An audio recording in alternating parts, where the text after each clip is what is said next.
देखिए, राहुल गांधी जी को अभी तो सुप्रीम कोर्ट ने किया है, उसके बाद भी वो नहीं सुधर रहे हैं। तो जो नहीं सुधरने का कसम खा लिए हैं, जनता हरा करके देख लिए फिर भी नहीं सुधर रहे हैं, बार बार हराई फिर भी नहीं सुधर रहे हैं। अब अपने वक्तव्यों के लिए सुप्रीम कोर्ट से फटकार पाए हैं, तब भी नहीं सुधर रहे हैं। जिसने कसम ही खा ली कि हम नहीं सुधरेंगे, तो उनको तो अब भगवान ही से प्रार्थना है कि किसी प्रकार से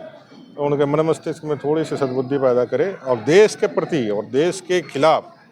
दुश्मन की बोली बोलने वाला जो विचार उनके मन में कीड़ा की तरह कुलबुला रहा है, वो मिट जाए, खत्म हो जाए। उनकी उम्र को लेकर क्या मतलब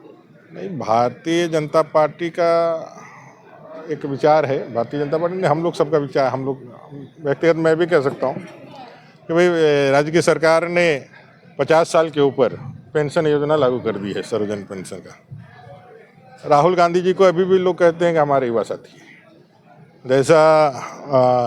सोशल मीडिया और बाकी चीज़ों से पता चलता है, उनके एफिडेविट और उनकी घोषणा से पता चलता है उनकी उम्र 55 साल हो गई। तो अब राज्य की सरकार को उनको इनरोलमेंट कर देना चाहिए, विशेष व्यवस्था बनाते हुए, ताकि कम से कम झारखंड की जनता को ये तो पता चले कि वो अब ये युवा नहीं है, वो पौढ़ावस्था में चले गए हैं। देखिए, भारतीय जनता पार्टी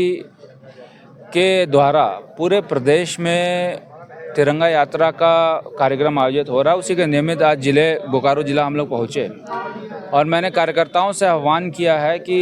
एक बुलेट जो पाकिस्तान के आतंकवादियों को भारतीय सेना ने मार गिराया है, उस एक बुलेट के अनुपात में 1000 कार्यकर्ता और 1000 जनता जब तिरंगा लेकर यहाँ के सड़कों पे उतरेगी तो भारतीय जनता पार्टी ही नहीं, पूरे नागरिकों के, आम जनता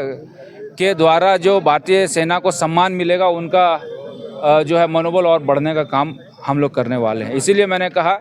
कि यदि एक बुलेट के अनुपात में कार्यकर्ता और आम नागरिक उतरते हैं हज़ारों हज़ार, तो बोकारो की कार्यकर्ता तो बम है, बम, और बम के अनुपात में ही यहाँ पर लोगों को उतरना चाहिए, तिरंगा यात्रा को सफल बनाना चाहिए और भारतीय सेना के सम्मान में अपने पराक्रम के